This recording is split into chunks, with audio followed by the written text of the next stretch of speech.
Okay, guys, let's get started with our second week of Pentester Lab Network.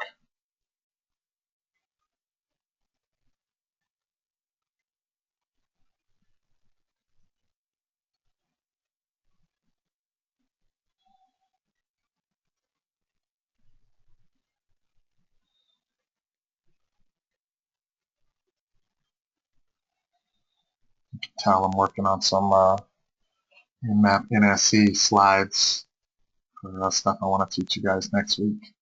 All right, so I was kind of having fun with this. So now that I'm starting to do this lab network, every time I build it, I need to turn around and hack it, right? So um, believe it or not, I'm actually having more fun with this than I thought I would. I gotta be honest, I was kind of dreading it, and now I'm actually kind of starting to enjoy it.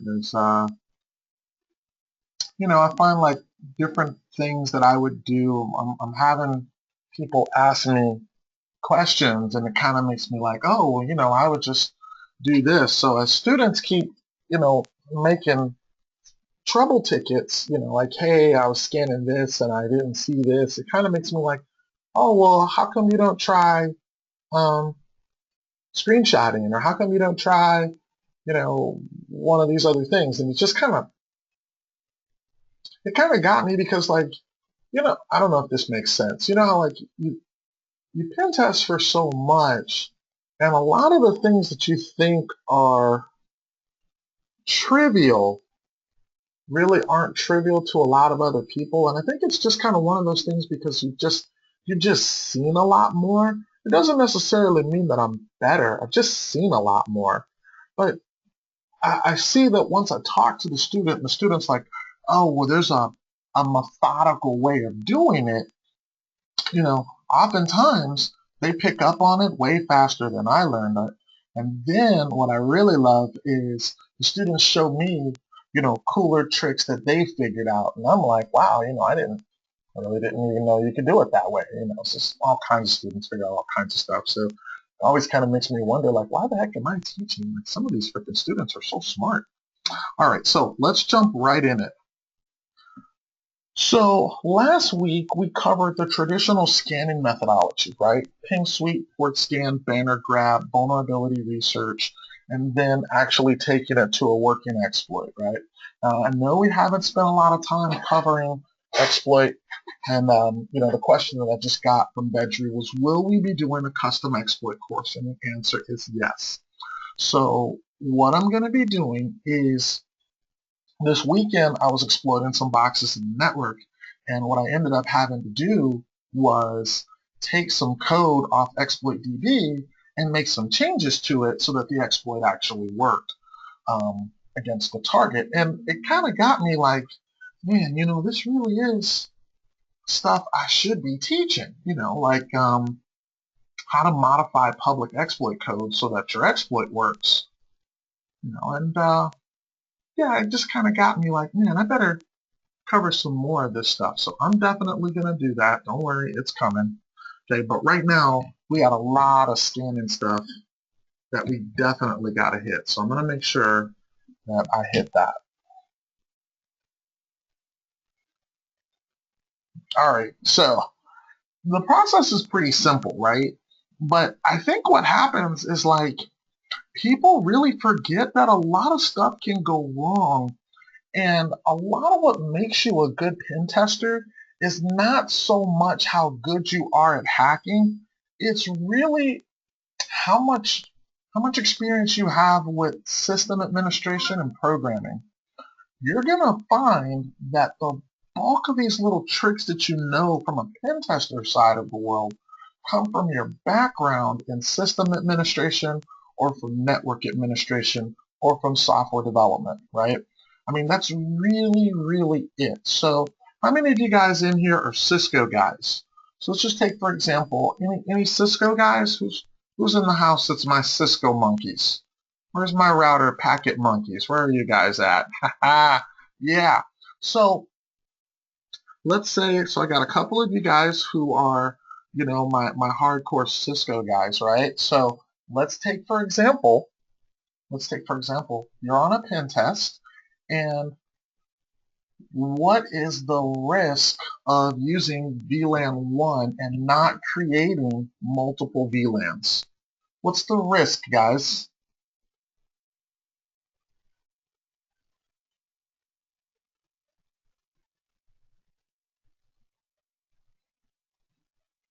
Right, you can only see hosts that are in that particular VLAN, right? But the risk that you have is you're not segregating your traffic, right? Generally, people use VLANs to segregate broadcast traffic. However, you could run into situations where if you're using the default VLAN, you potentially can run into situations where attackers can man in the middle and see traffic that they're not supposed to see, right? So you don't want to put everyone in the default VLAN. Well, this is kind of one of those things where you're kind of like, oh, well, if I log into the router and I see that the router is using SNMP v1, well, now I've got clear text authentication to the router, and as soon as I log in, I see that they're not using out-of-band networking. So, for example, they're putting everyone in the default VLAN, and they're not using the management interface or having a management VLAN that's out of band of all the other VLANs. So as soon as you run into this, you very quickly say like, oh man, I can map this whole network by just doing a quick show CDP neighbor. I can map to every freaking every computer in the whole network. Wow, this is easy. I can just keep jumping from router to router to router to router, right, and figure out these things. The same thing can be true for any guys system administration background? Who's got a system administration background? Active Directory, system administration kind of thing? Okay, so some of you guys have that, right? There you go, Windows system administration. Okay, can anyone tell me what a login script is? What's going on when you have a login script and your users are authenticating to Active Directory?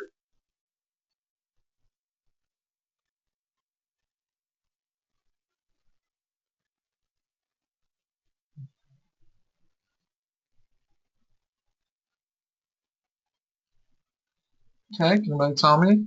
There you go.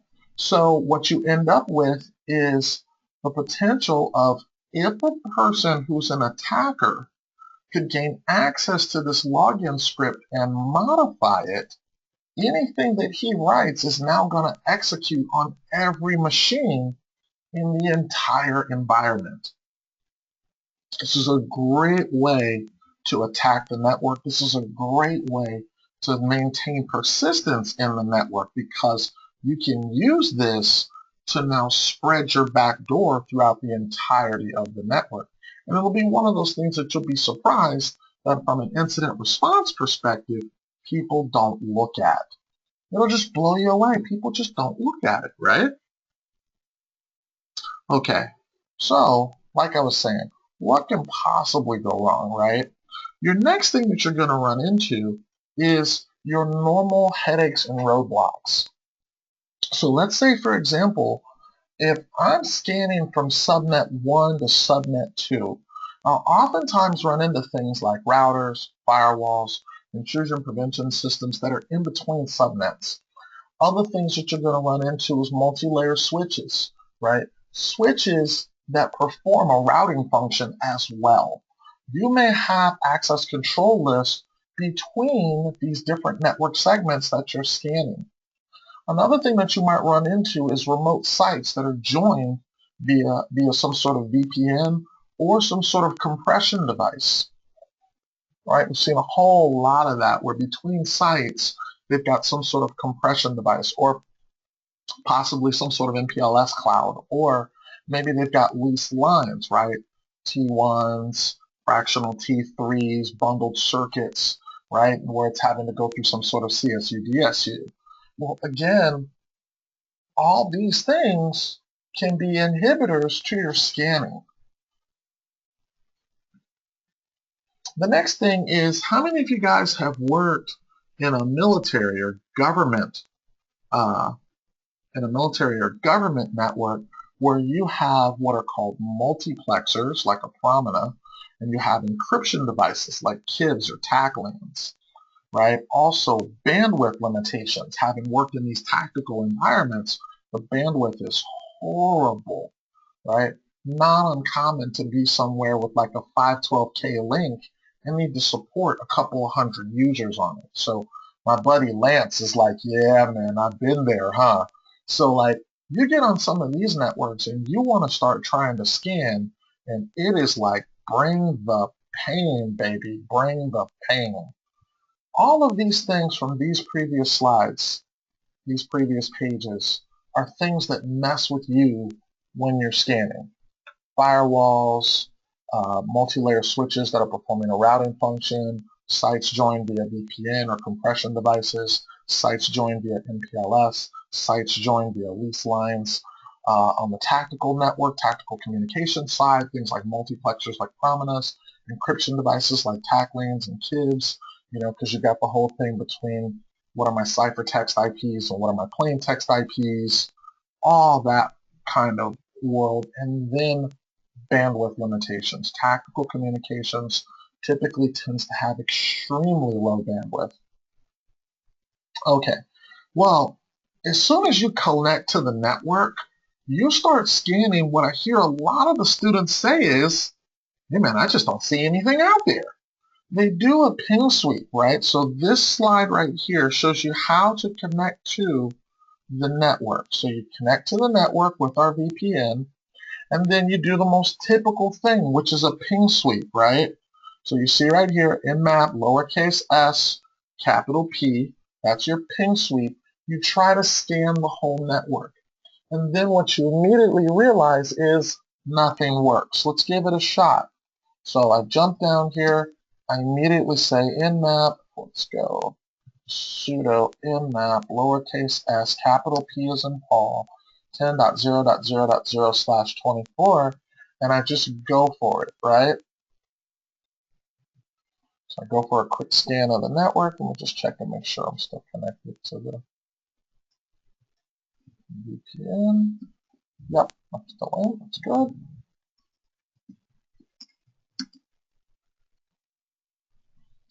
Okay, so now I'm scanning, and you guys are seeing my round trip time variable is changing, right?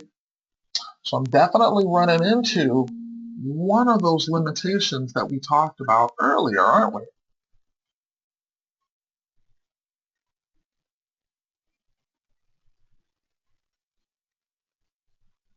So as soon as you see that RTT bar, I now know I'm dealing with a headache. Something's messing with me. It can be a router, a firewall, an IPS, just like we talked about, multi-layer switches that are performing some sort of routing function.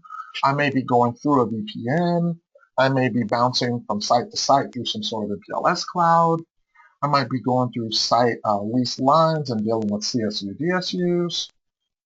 I might be crossing across through tactical comms, bouncing over satellite links, bouncing over microwave wireless shots, any of this type of stuff. Encryption devices or bandwidth limitations, right? Right now, we don't know that, okay? We don't know, but something is messing with us.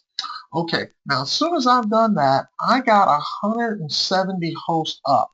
Can you guys run the same thing? Can you guys run the same thing for me? Connect to the VPN, run the exact same syntax. Let me know what you come up with.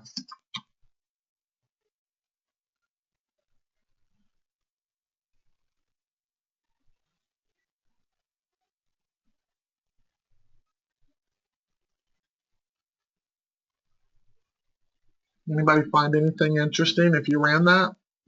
Now, when I did it, you saw that I had 170 hosts online. Okay. Anybody else get anything?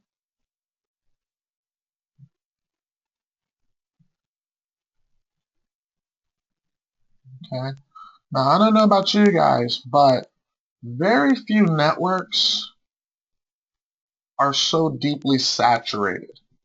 Very few subnets are so deeply saturated. Doesn't mean it never happens, But are you guys seeing that? 183, 184, 185, 186, 187, right? 188, 189. Again, if I were you, I would raise an eyebrow when I saw that. I would raise an eyebrow. You know, that's just a whole lot of saturation of a subnet. You know, about half of a subnet full, right?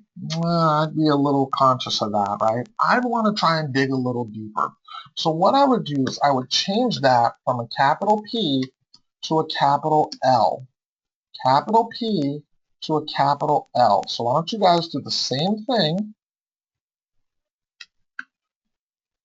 right? So we'll go for sudo nmap S capital L 10.0.0.0/24, right?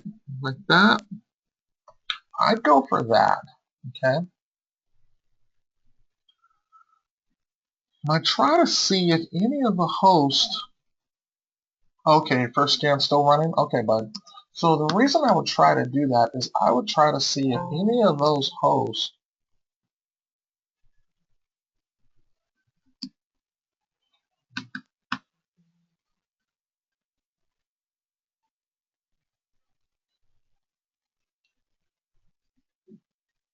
like this. So I'm doing this against CNN. You see how I got all these hosts with nothing there? But if I grep for com, there's my hosts, right? So what's nice about this is if you try to ping sweep CNN, I'm pretty sure it's CNN that does this, right?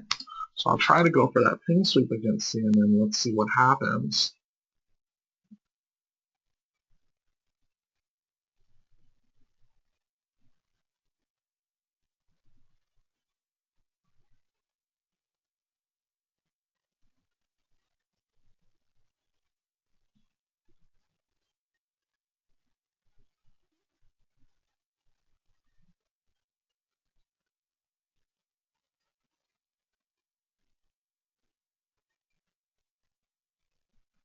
Nice and lovely how long it's taken, huh?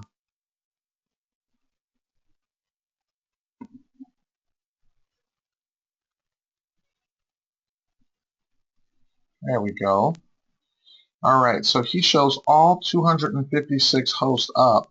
When we did that list scan, we could see, now look, as I go through this, there's no DNS resolution for any of these hosts. All right, so it's 45 seconds. He says all 256 hosts are up. Okay, that is definitely not possible. Definitely not possible. So what we'll do is we'll run it again and grep for com, see if I can get some DNS resolution for some of those hosts out there.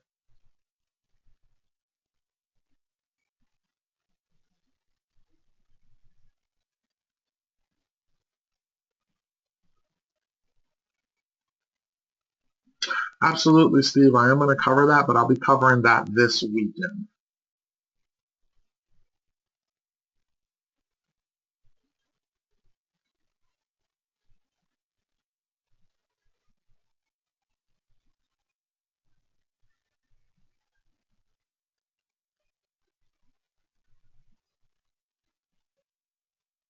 Okay.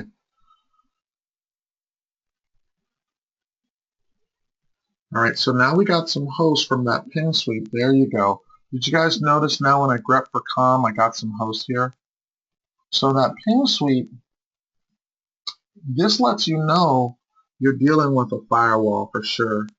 So looking for DNS resolution is a real quick way to try to figure out what's really out there. Okay, so I've got a couple of people who are saying that they didn't find 170 hosts. I'm not going to say the number that they found because I'm hoping that you guys will keep doing your looking. But Bedry and Evans and James, you are correct in the number of hosts that you found. Okay, I'm just not saying it for the other students that are out there. Okay. Okay. And Okay, Lance got a different number, so we might want to dig a little deeper, Lance. Okay. All right, looking good, looking good.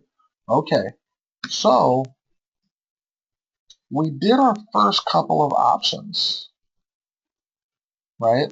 Now what I want you guys to try to do is IP crawl. With IP crawl, you can run these commands.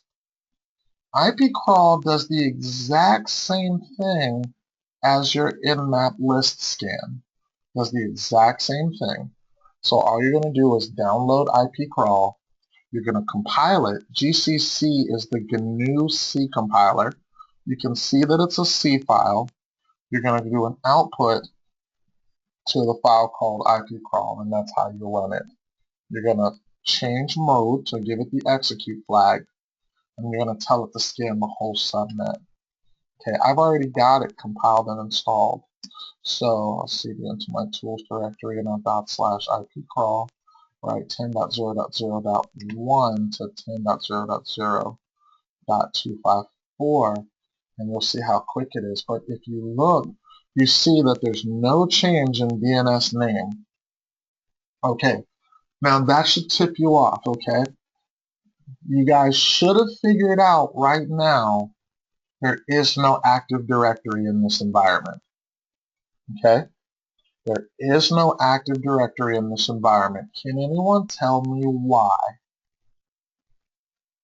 Why is there no Active Directory in this environment? Based on what we just did, why is there no Active Directory? Anyone tell me?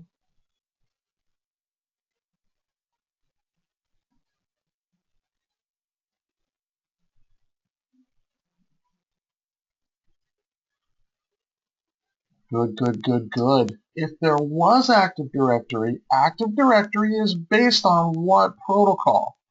Can anyone tell me what protocol is Active Directory heavily intertwined with?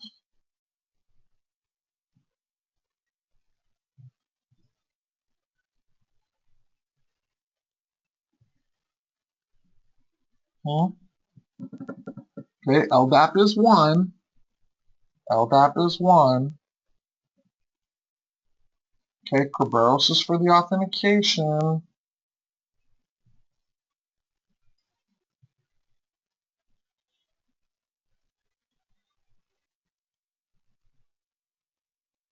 What else? What else? If you're going to do Active Directory, you have to integrate it with what protocol?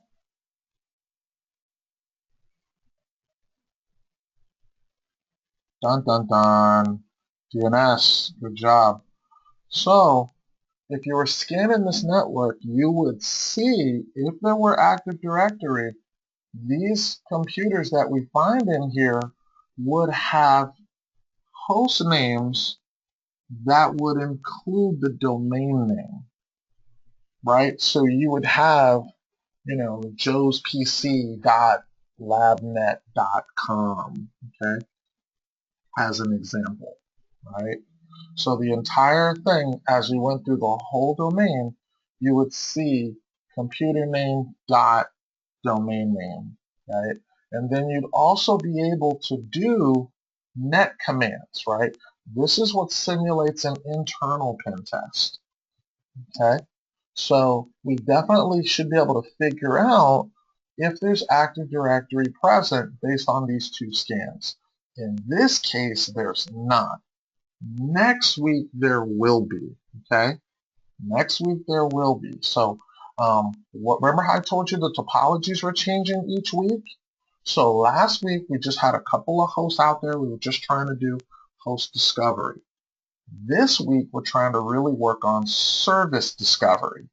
Because I think as I'm seeing this, a lot of guys are having a tough time identifying vulnerable services.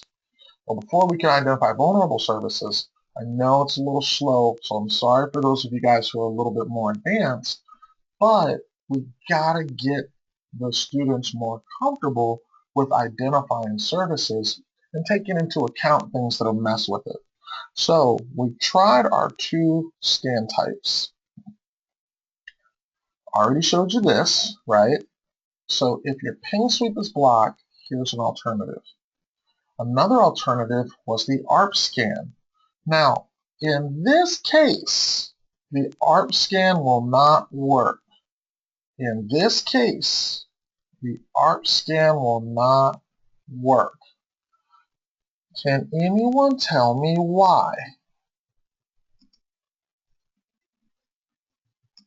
If I start up Metasploit, can anyone tell me why there's a network reason why the ARP scan will not work?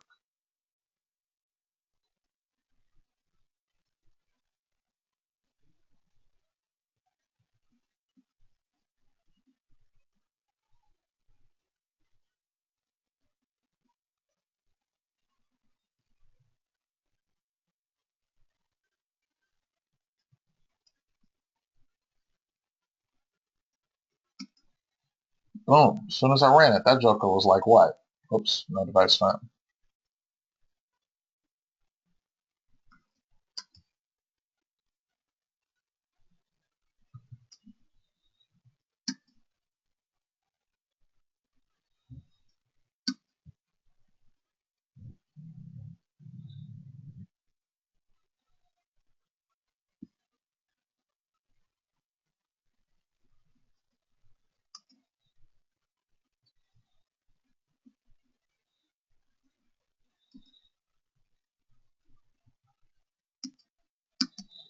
Okay, so now I'm running that. Okay, now James says you have to be in the same broadcast domain. Okay, and that's correct. That is correct. So we are going across a routed VPN gateway. When you set up a VPN can be routed or it can be bridged. Can anyone tell me what's the difference between the two? If your VPN is routed versus if your VPN is bridged.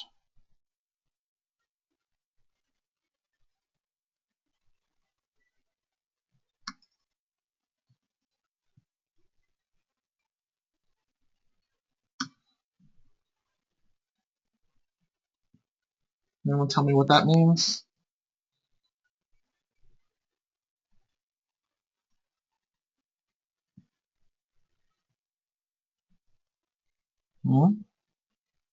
Okay. You want bridging if you want what?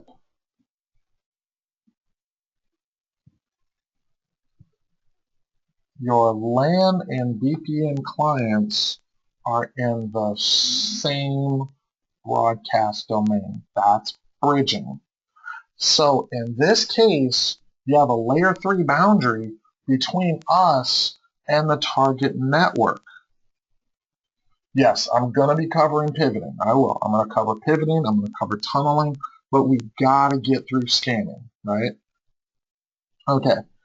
So in this case, you can see as soon as you did this across this next subnet, if your ARP scanner comes up with absolutely nothing, then you've got a routed subnet between you. Okay? Now, some people align their layer 2 VLAN boundaries with the routed subnet boundaries. So you may be thinking that you're on a flat network, but you're really going across a layer 3 boundary. Exactly, Bedry. We just figured out that we have a layer 3 device between us. Okay, so this is a routed subnet. That's good that you figured that out. Exactly. Okay, all right. So now we can try doing some port scanning. Now that we've figured this out, if we go back and we look at our discovery stuff,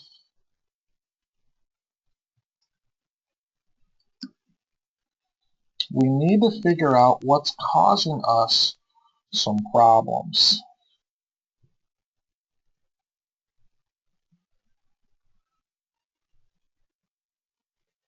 Okay, can anyone tell me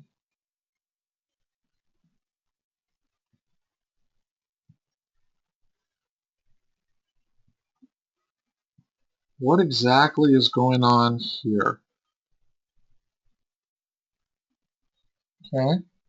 He says this Nmap option skips the Nmap discovery stage altogether, right?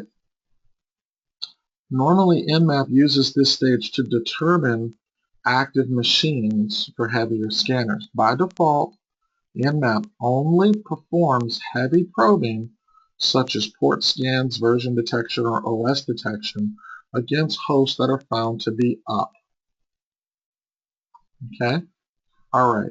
So, if you're scanning and Nmap cannot ping the host, if you're scanning and Nmap cannot ping the host, Nmap will not scan the host. So you need to know where you have to say to yourself, okay, in our case, because of whatever this routed boundary is, some of you guys are getting different scan results than me when we do our ping sweep.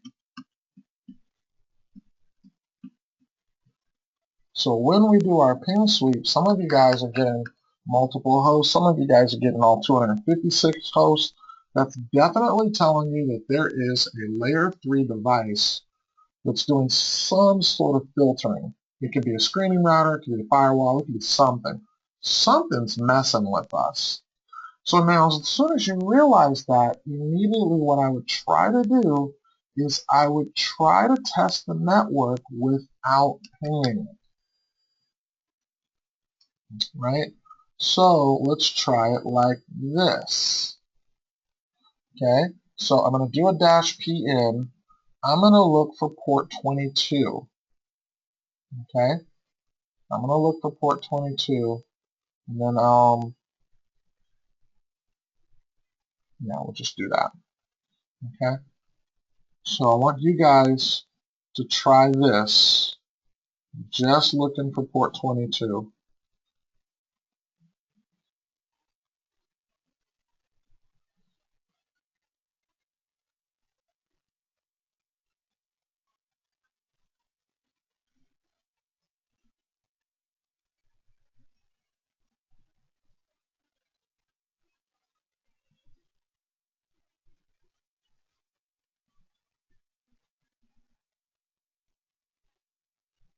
Okay. All right, so I'm still in the same situation. He's telling me 256 hosts are up. Now remember, the last scan I ran, he said I had 170 hosts are up. So I'm definitely messing with something, right? I'm definitely messing with something. And as I'm going through this, all these say filtered for me.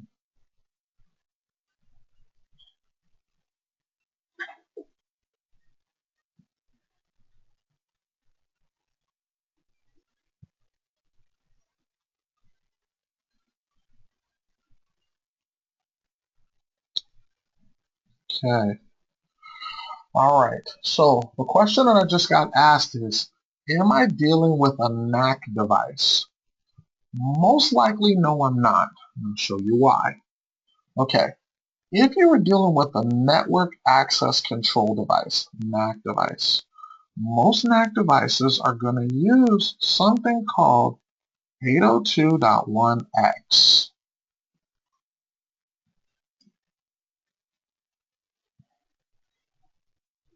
Okay, so you see in here how it says it's part of 802.1 networking. It provides an authentication mechanism, right? And you're going to see here where it tells you it uses EAP, right? EAP over LAN or EAP pole, right? So most NAC solutions usually use some sort of 802.1x. I don't want to say all use it, but you're usually going to have what's called pre-auth NAC and post-auth NAC. So in pre-auth NAC, when you plug into the network port, he's going to request that you do some sort of authentication to the port. Now that's usually going to be with something called radius.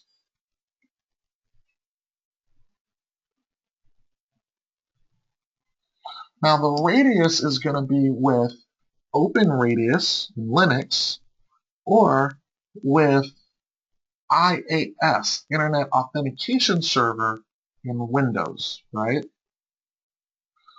So what's happening is this is not you are already on the network and scanning and dealing with NAC. You're dealing with a NAC solution when you plug into the port and you cannot access the network. So what you're usually going to look for a NAC bypass situation is you generally don't have a set of credentials to authenticate to the Radius server right away. So what you want to look for is what are called NAC exclusions. Okay, so your NAC exclusions are going to be devices that cannot authenticate to the Radius server. Devices like CD-ROM towers, devices like printers, devices like voice over IP phones. You don't want to get into spoofing very much because what you want to try to do, let me rephrase that. You do want to spoof, but you want to spoof something that is authorized to be on the network. So you want to find a printer, hit the printer test page, grab the printer test page because it'll give you the MAC address and IP address, unplug the printer, plug into the network, use the IP address and MAC address. That's typically the way I bypass NAC solutions, right? Okay. All right, so let's move on. All right, port scanning. We know that we're going to try to not ping.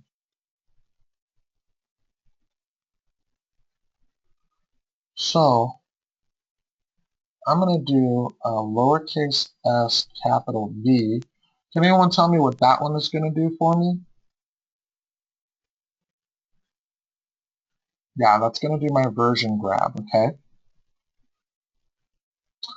All right, now I want to try and add a little special sauce to this joker.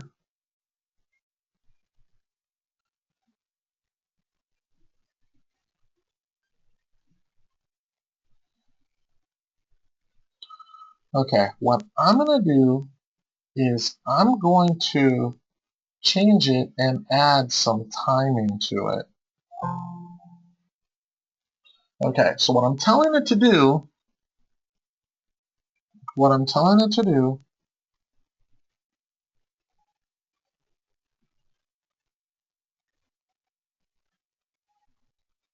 here we go. So I'm going to tell it, hey, sudo nmap, capital P, lowercase n, don't ping. Lowercase s, capital V, version grab, timing option, and then I'm giving it a list of ports. Okay, 21, 22, so 21 is FTP, 22 is SSH, 80 is the web server, 443 is the web server, 1433 is SQL server, 3389 is RDP. So I'll make this real fast. I'm just going to look for port 22 and port 3389. I'm just going to look for port 22 SSH and 3389. Now there's a reason I'm doing that. That's because this is usually pretty fast for me to find Linux servers, because Linux servers tend to run SSH, and Windows servers because they tend to run remote desktop. So it's a fast way to look across the network and say, okay, do I have any machines that are running these ports?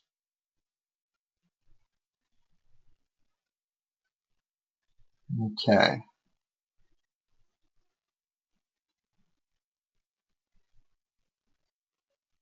Okay, now I got a whole lot of information, and it's all saying a bunch of the stuff is filtered, right? So let's see if we can do a little something about that. What I'm going to do is I'm going to add a grep for up. So I'm going to grep for which ones are up out of that list.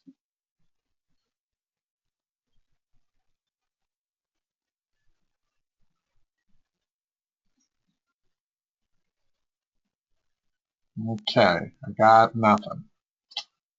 Okay, so why don't I change that grep and grep for open?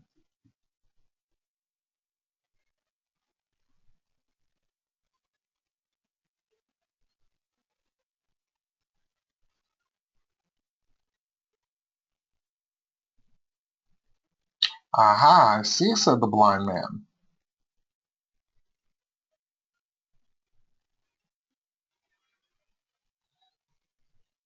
Okay, adding the dash dash open flag should do the work automatically.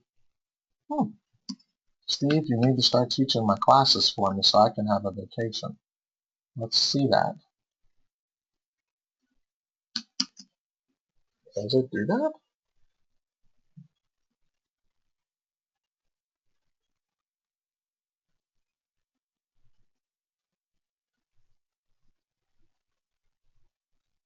Man, I did not know that. That's cute. See, exactly like I said in the beginning of the class, like you got all these cool tricks and then like, boom, students like, hey, Joe, hello, Captain Obvious, try this. That's neat. That's neat. I'm going to try that. That's a good one. Okay, so grep open definitely found some host. Now let's try and do something a little different. What I'm going to do is I'm going to grep and I'm going to awk. Can any of you guys tell me what awk does?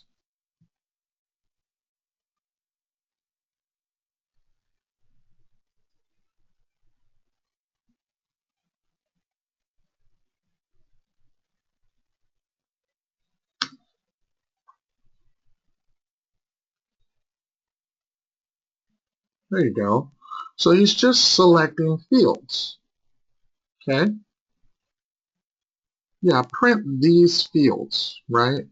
So every time there's a case where there's an open, I want you to print field number, what? 2 and 3. Looks like I need to add an output greppable.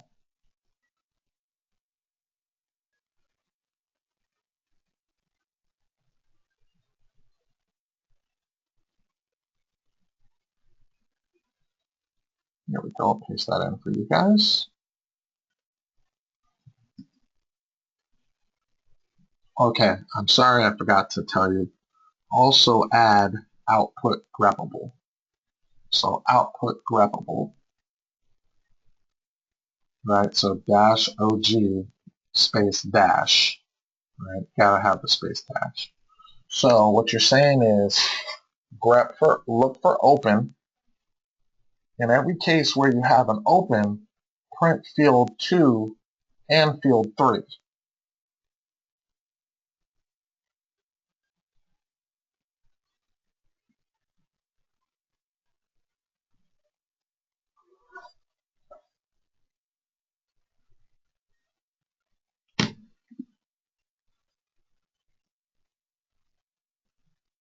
There you go. Now what would be nice about this under normal circumstances is you would have the IP address and you'd have the host name as well. Now in our case, we're not joined to Active Directory, so you're not going to see the host name, but normally you would. Okay. All right. So these are ones that have at least one of these ports open. So we definitely have machines in there. Let me pipe that joker in WC-L. Can anyone tell me what that does? What's WC-L?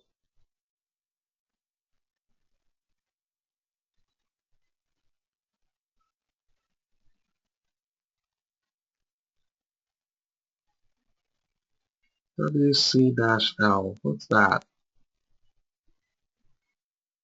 There you go. Word count, WC, space dash L, lines.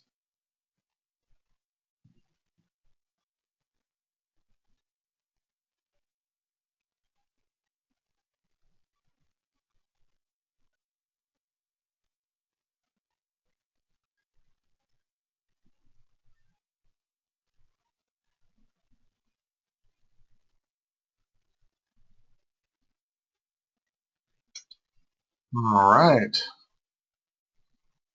Ta-da! So there's my number of hosts with open ports. Okay, so what I have here are some other options for dealing with network filtering. Once you find a host that's alive, so in this case, I chose .15. Once you find a host that's alive, you can try some of these different options that are in here.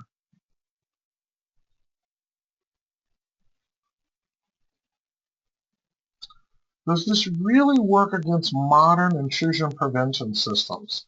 The answer is you have no way of knowing until you try. It's just the simple truth, right? Each vendor, the way they deal with stuff can be completely different. You have to try. Do I have to do a lot of this stuff in pen test anymore? The answer is no.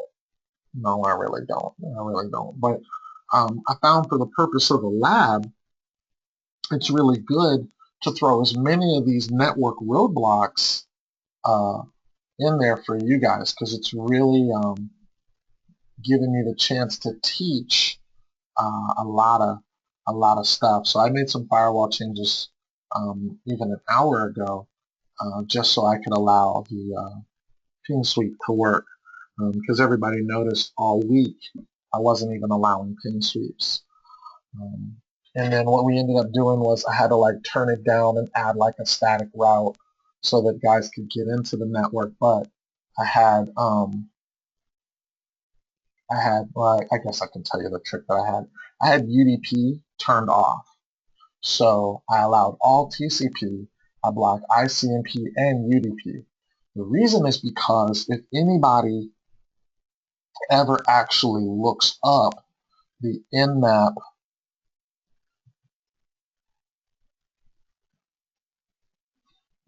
version detection, if you actually look it up, it does 7 actual queries. So what it does is it does a TCP connect to an open port, and then it requires a TCP connect to a closed port, and then it requires to send 2 out-of-spec packets, and then it requires a connection to a UDP port. And then it also needs to be able to ping the host first. So by turning off ICMP and by turning off UDP, it killed Nmap version detection, right? So it really jacked up all the version detection, and it jacked up the ability to do your ping sweeps, right? So it made it really tough for you guys to find hosts in the network. So for me, it was a great way to force you guys to start learning how to do some better version detection and better host discovery. Okay, so when in doubt, what would Joe do, right? This is the Joe way. Okay, so I'm showing you this stuff that I just got finished teaching you, right? So I just showed you how to go through these grep for open, print field 2, print field 3, which is what you just saw. I get a line count on them. If you just print field 2, you'll get a set of IP addresses.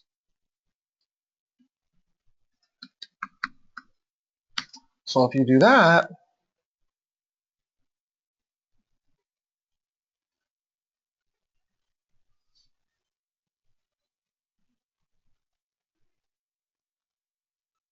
then what I should just end up with here is a set of IP addresses.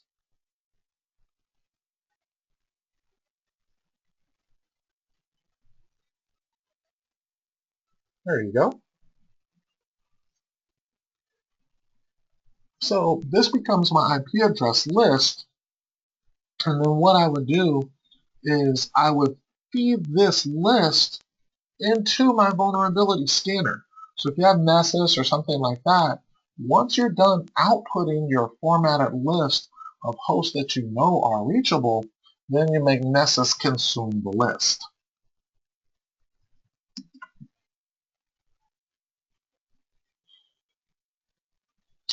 Okay.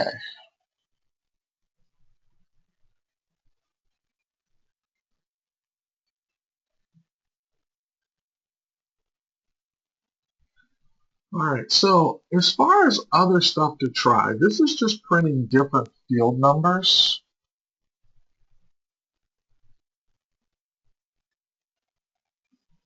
Which I do think you should do. I do think that you should go through, going through stuff, figuring out what's field 1, what's field 2, what's field 3, all of these types of things. I do think it's important.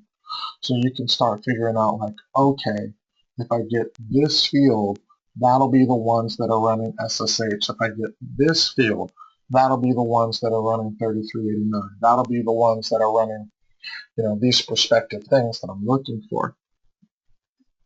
And it's just kind of one of those things where I think for those of us who've been pen testing for a while, back in the old days, you had to do a lot of this. Today, you really don't do that much of this anymore. Most networks I just run Nessus on. Now, where do I get crazy and have to break this stuff out? It's when they have stuff between me and whatever I'm trying to scan, and I can't figure out what it is. So I don't run into this on my external pen test. I run into this stuff on my internal pen test where I'm dealing with multiple subnets. So you're on an internal pen test and you have to scan lots and lots and lots of subnets. Now, someone gives you 10, 15, 20 subnets to scan, and then smack dab, you're in the middle of it going like, man, I don't know. So what do you get stuck with? Some of these subnets are geographically dispersed. So let's give you guys an example.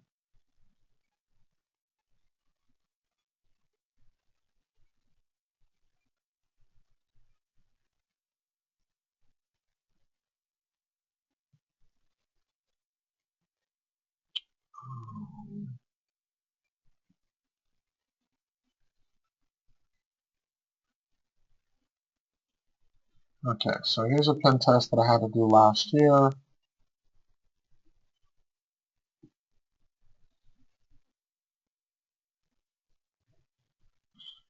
And look at what they wanted.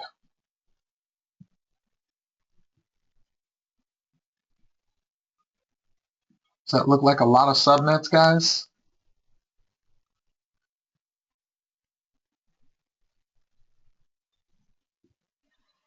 Right? That's a lot of subnets that they wanted tested. So across all those different network subnets, you got different stuff, different networking stuff. Some stuff was segmented by Cisco gear. Some stuff was segmented by Juniper gear. Some stuff was segmented by just plain old switches, but they had layer 3 boundaries. Some stuff was routed sites. I had another bank that I did with 533 subsidiary locations globally. So you got all these remote networks all over the place. All this different segmentation is completely different across all these different sites because all these different sites are different individual countries. It was kind of a pain in the butt. So in those cases, that's where I ended up dealing with this stuff. Now, one of the things that I do for speed so I can get a feel of what I'm dealing with is a tool named Propecia. So I really like Propecia, not the hair loss product, although I probably need it now that my hairline's starting to recede. What Propecia does is Propecia takes the first 3 octets of an IP address and a port number, and then it scans that whole subnet just looking for that individual port. And you'll find that it's really fast. I'm talking fast. So I can quickly say, okay, well, what are my machines that are running SSH? Those are my machines running SSH. What are my machines running remote desktop? Those are my machines running remote desktop, right? So it just becomes a really fast way. Now, when you start dealing with subnets that have all kinds of problems, network latency, filtering devices, and stuff like that, Propecia is not a good tool to use because it is so fast. It's parallel scanner, multi-threaded, and not only is it a parallel scanner that's multi-threaded, it does not do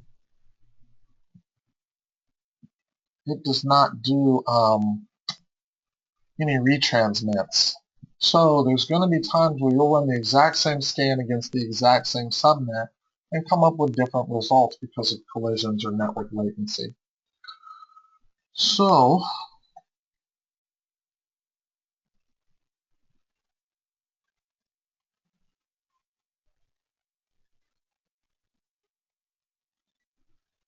I'll put all of this in a Word document because it won't let me give you this as a handout.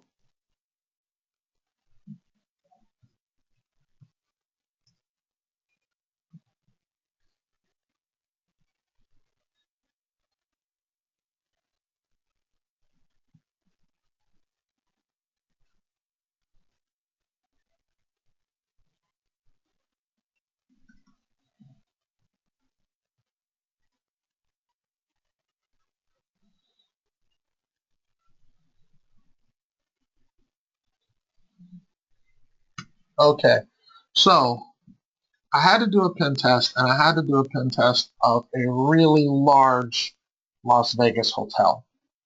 So this is, I don't know what, 10, 12 years ago. So I get there.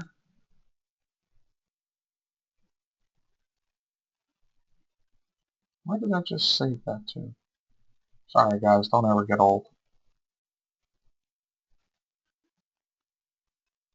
Did I save it to the desktop? Yeah, I did. Okay, so I saved it to the desktop. Let me give it to you guys.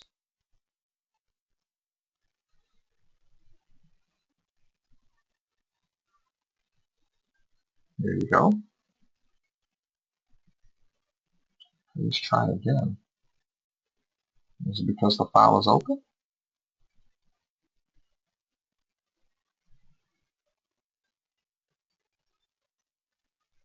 There you go. Okay. All right, so I'm doing a spin test for this large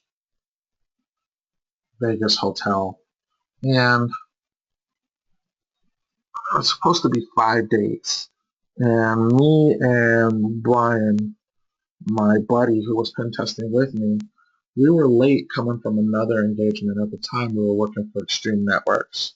So I get there, and we get there a day late. Pen test is supposed to start on Monday, finish on Friday. We get there Monday night, so we start on Tuesday. I plug in, and I've got the CIO standing next to me.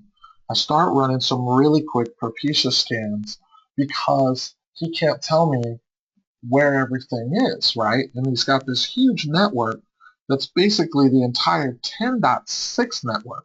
So right when I start talking to him, he's like, yeah, well, everything is in this class B. I was like, a class B?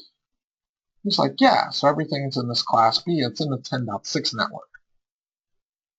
So I'm like, everything's in the 10.6? He says, yeah. So it's like 10.6.1, 10.6.5, 10.6.10, 10.6.20, 10.6.30, 10.6.50, 10.6.70, you know. I'm like, You got stuff like all over the place. So I started doing some propecia scans and I started doing some math, and I'm like, you got like 7 or 8,000 hosts out there. The CIO, he goes, yeah, that sounds about right. I was like, you gotta be freaking kidding me. So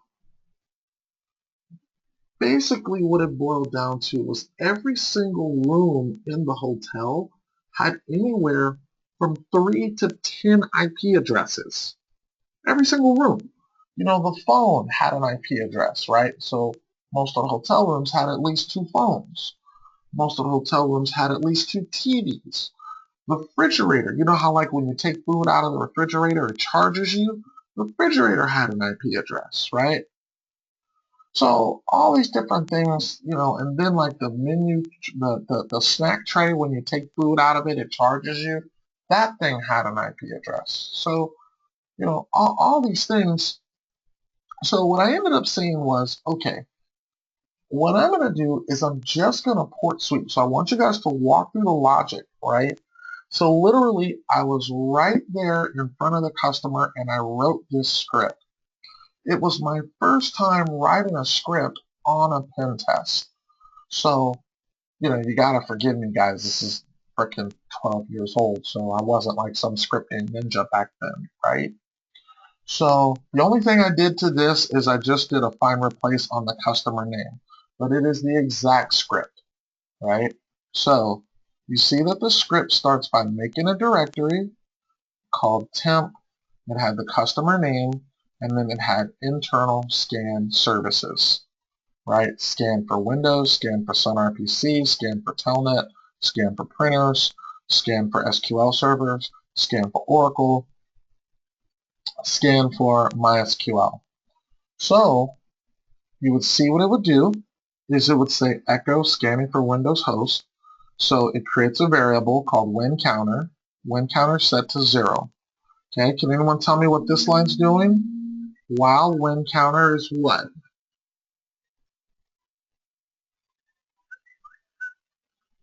What's going on, guys? While win counter is what? Less than 254, do what?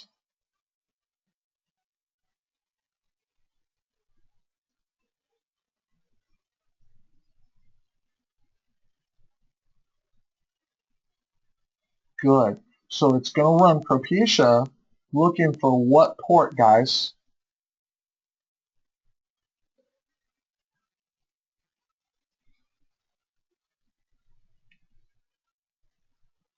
Good. I'm going to go through the entire 10.6 network, and I'm going to be iterating, right? Because here you see where it says let win counter equal what?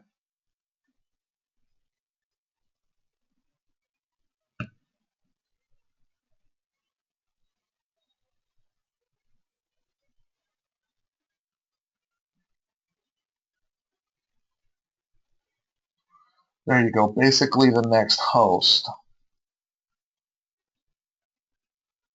Exactly. So it's going to start where it's going to say 10.6 right, 0, then 10.6.1, then 10.6.2, .3, .4, .5. So it scans the entire 6 class B for port what, guys?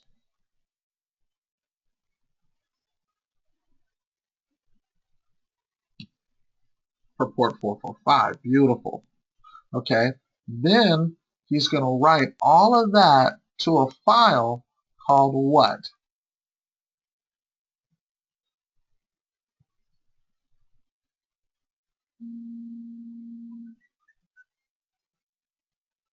All right, all that to a file called what, guys?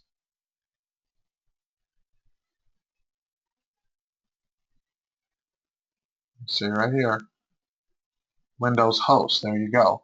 Because anything running port 445 is usually Windows. Don't get me wrong, it can be Samba, but usually that's a great way to find Windows host. Okay, Can anybody tell me how the FTP script, the FTP portion of the script, is different?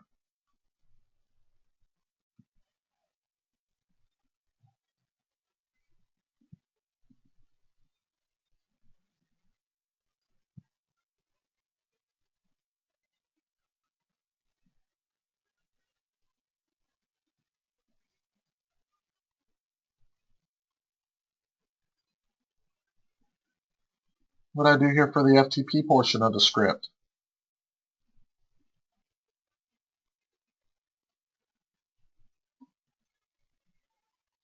There you go, the entire 10.6 network looking for anything running port 21, right? And it's going to put it in a text file and says, hey, here is all of your machines that are running FTP.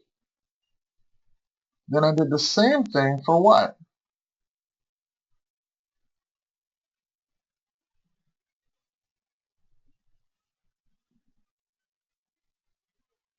Same thing for what, guys?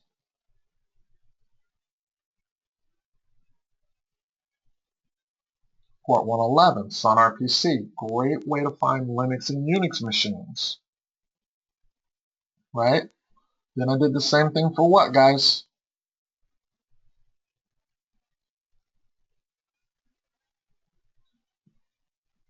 There you go, port 23, Telnet, right?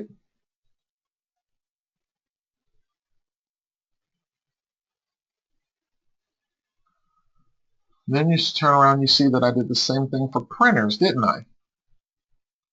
See? The printers.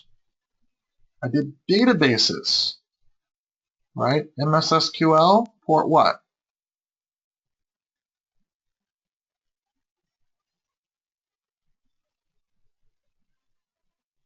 There you go. Okay. Oracle, port what? There you go. MySQL.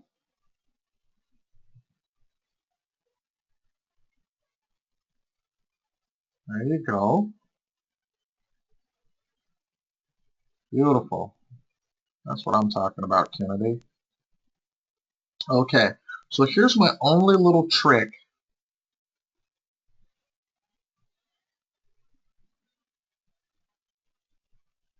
Here's my only little trick that I did that's a little different, okay? Okay, can you guys figure out what's going on right here?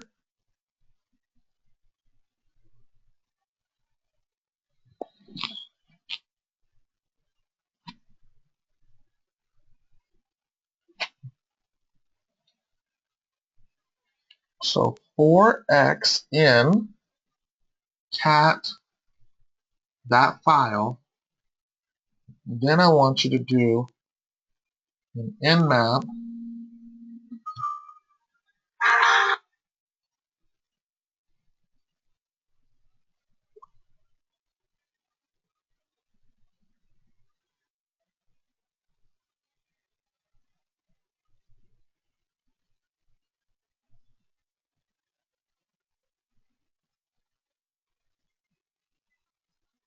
There we go. All right. There you go. So for each IP in the Windows host file, it's doing a version grab and logging it to an individual file named the IP address of the host. So in this Windows folder, when I look in that folder, if I cd into /temp customer audit internal scan Windows, when I do an ls in that directory, all of the files that I see will be the IP addresses of each individual host.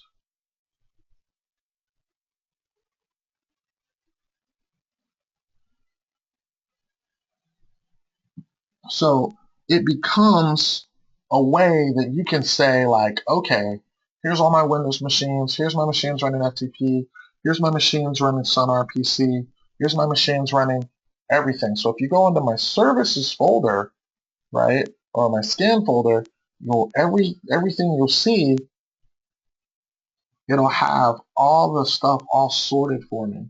And I can just look and I can quickly know what IPs have what. So when you start doing really big networks, I found this to be really, really handy. The reason that I found it to be really, really handy is because there's so much dead IP space. Remember how I told you, hey, they had several thousand hosts in that network because every IP address had so many, every hotel room had so many IP addresses. Well, once I did this, I ripped through that whole thing and I went from like 7,000 IPs down to like 1,300 IPs of real things running real services that I could attack. The reason was because the customer didn't exclusively want us attacking anything in the hotel rooms, right? Because you didn't want to interfere with the customer experience. Like he didn't want me pen testing the guy's TV in his room, right? Pen testing his refrigerator and charging the guy for stuff that he didn't want us doing any of that.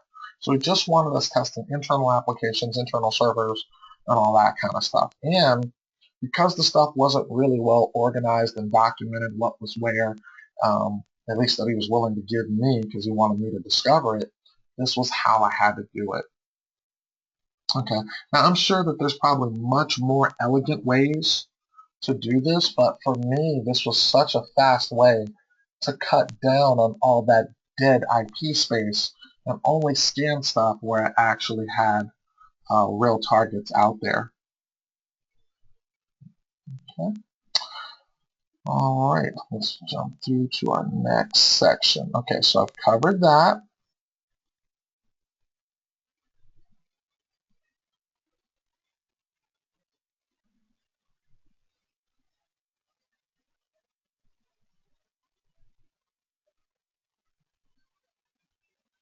No problem, Laura. Got your back like a chiropractor.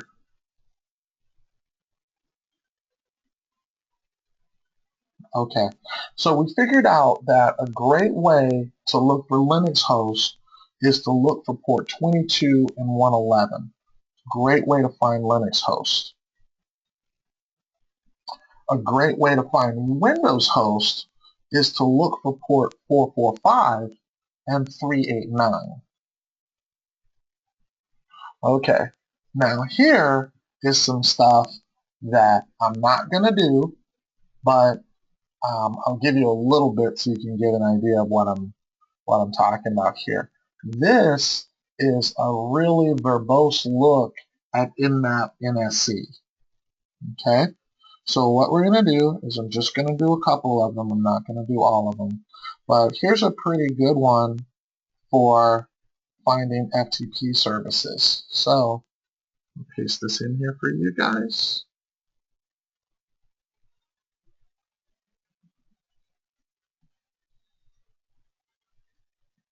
Bam.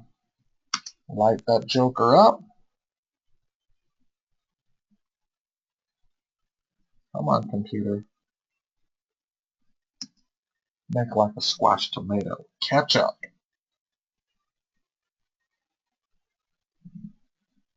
Okay, so Bedru's asking about tunneling and reverse shells. We're not there yet, right? We got to get through scanning, right? Then we're going to move to actual exploitation. So once we get students comfortable with how to find hosts in the network, this Nmap NSE stuff is how you enumerate hosts in the network, right?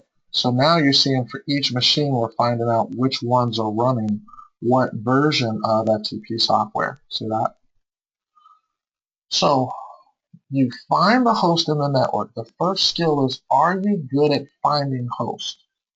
If you're good at finding hosts, are you good at fingerprinting hosts? The overwhelming majority of why people cannot exploit stuff in networks is because they did not do good discovery and they did not do good fingerprinting. Let's take an example why. Let's say I go to exploit DB. So I go to exploit DB and I search.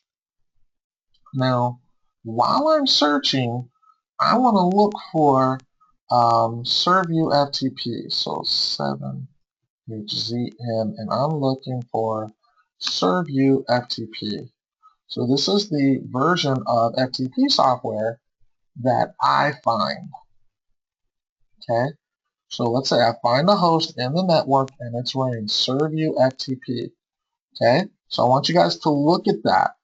Okay, look at my screen.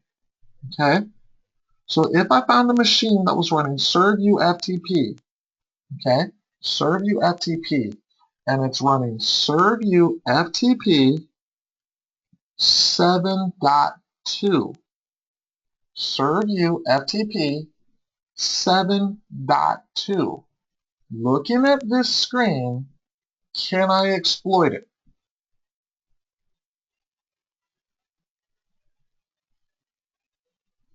Serve you FTP 7.2. 7.2. Can I exploit it? Okay. All right. So what we want to do is we want to look right here. This is saying serve you FTP less than or equal to 7.3. So that means if I'm attacking serve you FTP 7.2, yes, it will work. This is saying serve you FTP 7.2.0.1. So it can't just be 7.2, it has to be 7.2.0.1, and then I can use this exploit. Okay, this is the overwhelming majority of why a seasoned pen tester breaks into something that a more junior pen tester does not break into. All it is you spent more time identifying exactly what it is, so you can see, is there an exploit for that? Okay, so now let's do one more. If it's serve you FTP 4.5, serve you FTP 4.5, can I exploit it? Serve you FTP 4.5, can I exploit it?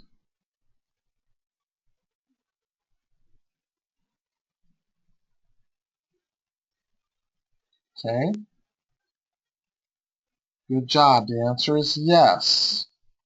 Okay, are you seeing these ones that say 4.x and 4.x? So he's letting me know these are ones that I can exploit. These are ones that I can exploit.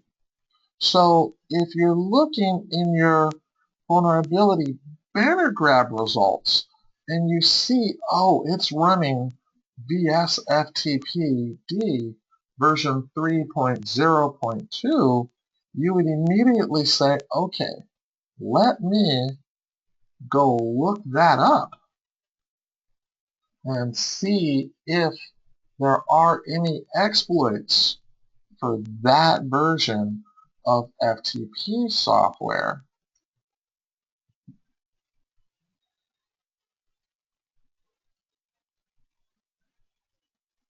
Okay, so there are BS FTPD exploits. The question is,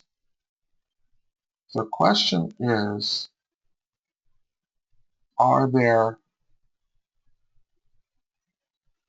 No, I'm not suggesting that it exists in the lab. I was just giving a hypothetical, Steve. But VSFTP does exist in the lab. The question is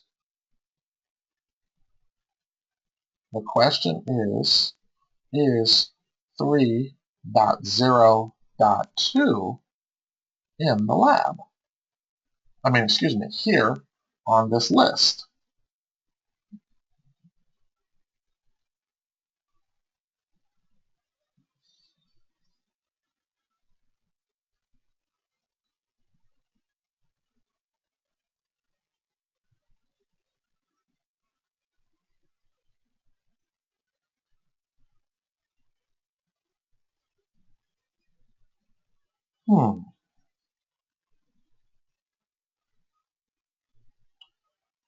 So a junior pen tester might see, oh, there's VSFTP, jump right over here, and immediately start running these exploits. Now we got two problems. The first problem is none of these versions match what's in the lab, right? The second problem is a lot of these exploits are what? What are they?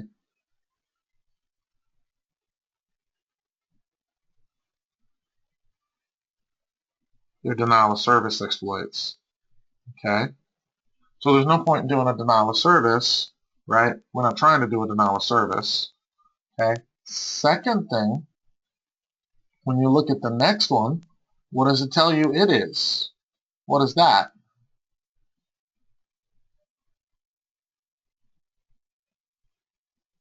What does that mean? What does post auth mean? What does that mean?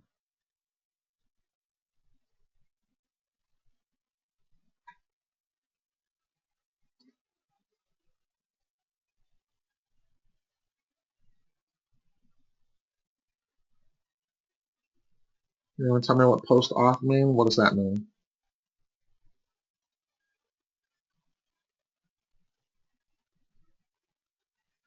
Okay. If something is pre-auth versus post-auth, what does that mean? Pre is what? Before. Post is after. There you go. So if this, you got 4 exploits, right? 1, 2, 3, out of the 5, you got 5 exploits. 1, 2, 3 of these jokers are denial of service, right? 1 is post-auth. This means you have to have creds,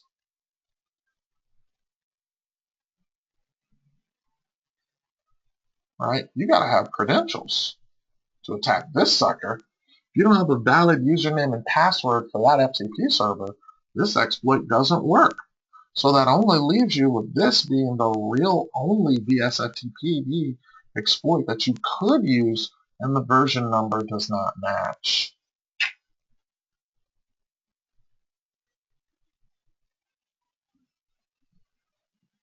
No, this is not a medium. This is not a medium at all. This is a false positive, right? A medium would be I can exploit it, right? A medium would be I can exploit it, right? A high would probably be I can exploit it, and it's going to give me privileged access. Oh, for the post auth, you're calling it a medium. Yeah, I understand that. Okay, that makes sense. Right. So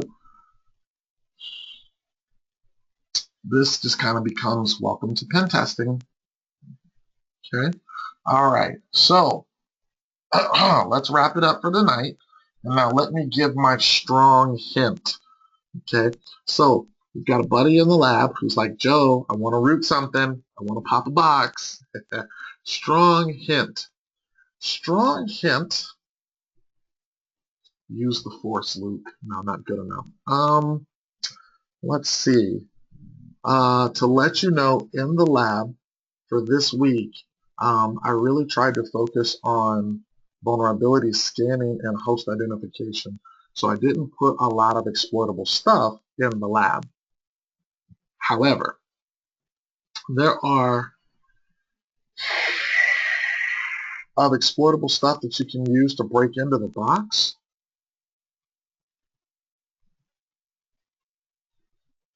One,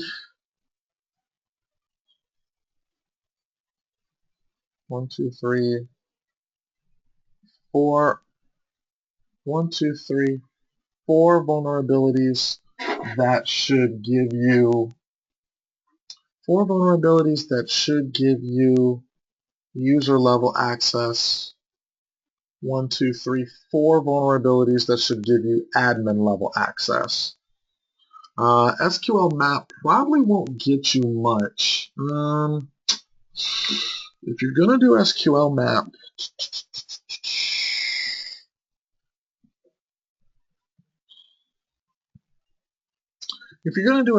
map, you would probably want to do, you were in Saturday's class, right, Steve?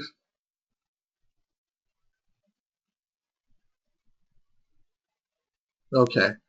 What I would do is, in that class, I covered screenshotting. What I would do is I would look for those screenshots. In those web apps. See if you can get an SQL injection to a command shell via those web apps. And that, if we go that route, that probably adds, let's say, another 3 or 4 more ways to get administrative access. That didn't really work, huh? Let's see. How about, okay, I don't want to give this away, so what I'm going to do is I'm going to turn off the recording.